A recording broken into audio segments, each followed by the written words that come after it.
One who loved not wisely but too well is a review of Chinese drama Dashing Youth, 少年白马醉春风, by PeachBlossomGoddess.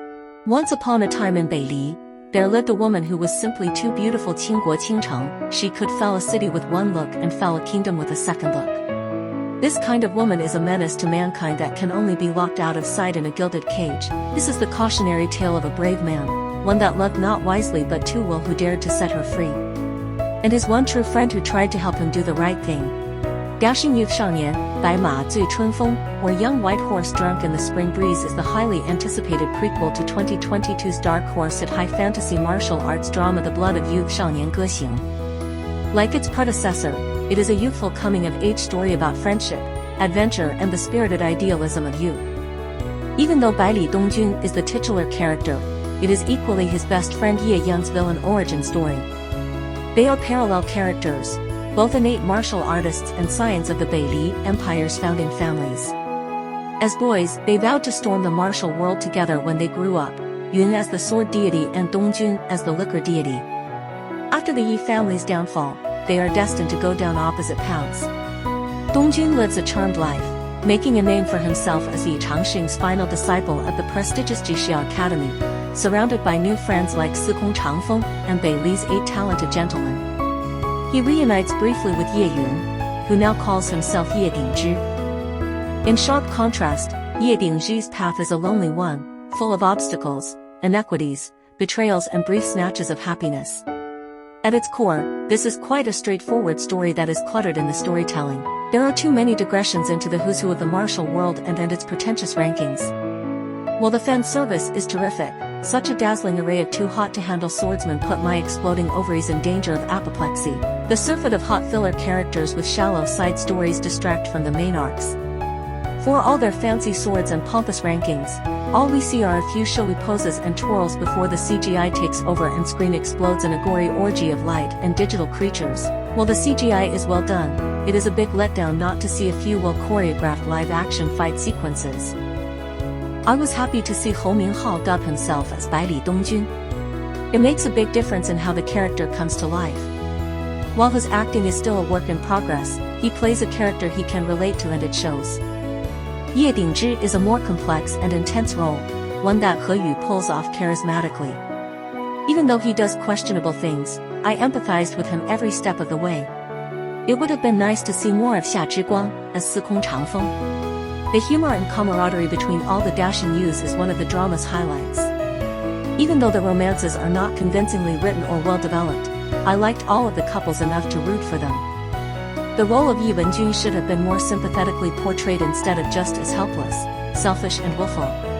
The lovely Yue Yao was only Dongjun's muse, her character doesn't get to do much. The irreverent Yi Changsheng, or Nangong Chunshui, is the funniest, best acted and most engaging character in this story. Even though his arcs don't tie well with the main plot, the narrative visibly sags after his exit. His parting words to his disciples, 平心而动 or act according to your heart, captures the spirit and idealism of youth that is Dongjun's lifelong mantra, one that years later, he passes on to his disciple Tang Lian. He helps Dingzhi steal the bride because Wenjun was not willing and therefore it is wrong to force her. It is the simple, absolute truth that trumps the cynical calculations driven by politics and expedience. He never wavers from this belief.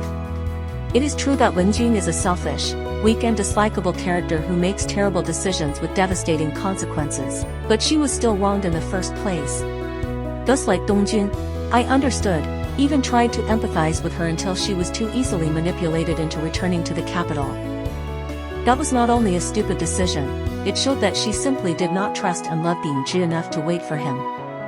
Poor Dingzhi, he never got any breaks. Even the love of his life failed him at the end. Through thick and thin, it was always and only Dongjun who remained his one true friend.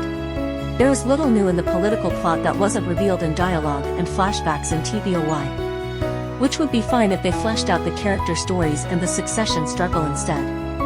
But those are dealt with cursorily, with Ruo Jin left as a blank cartoon character and the relationship between the brothers not explored. TBOY romanticizes Prince Lang Ya as a tragic hero, the noble uncrowned king of Beili. In this prequel, he is the character that disappointed me most. He tore up his father's will out of misplaced loyalty and his own selfish desire for an unrestrained life. He never made the case for why Ruojin was more worthy, supported him unconditionally, and in the case of Wenjun, enabled him even though he knew it was wrong. There was never a so-called greater good or do or die reason why Wenjun had to marry Ruojin. It was simply a matter of imperial privilege and entitlement. They could have escaped with his help and everything could have been so different. But I don't hold him solely responsible. There were so many malign forces at play and bad decisions that there is plenty of blame to go around. The ending to this story leaves that bitter aftertaste that the bad guys won. It makes too convincing a case that a too beautiful woman who can topple kingdoms must be safely locked out of sight so she can do no harm. Both Wenjun and Bingzhi paid a high price for their mistakes, but too many people who pushed Bingzhi down the dark path got off unscathed. In the novel, Dongjun has an epiphany about his own Dao or convictions in the middle of his fight with Bingzhi. He switches sides and punches the daylights out of the emperor instead. He scolds him. She does not like you, why force her to marry you? She has escaped and is living a happy life, why lock her up again? You are the emperor with a harem of 3,000. My brother only loves one person. Learn from your brother, he can even let you have the throne, why can't you let my brother have one wife? Even though it changed nothing, it was something that had to be said.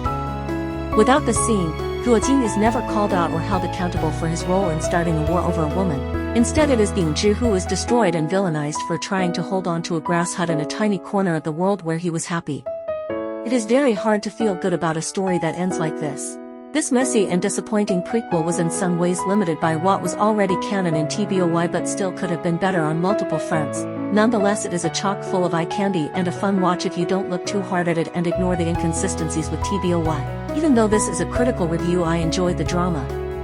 I am just mad because it had the potential to be almost as good as TBOY. But it wasn't, and so I can only rate this 8 out of 10.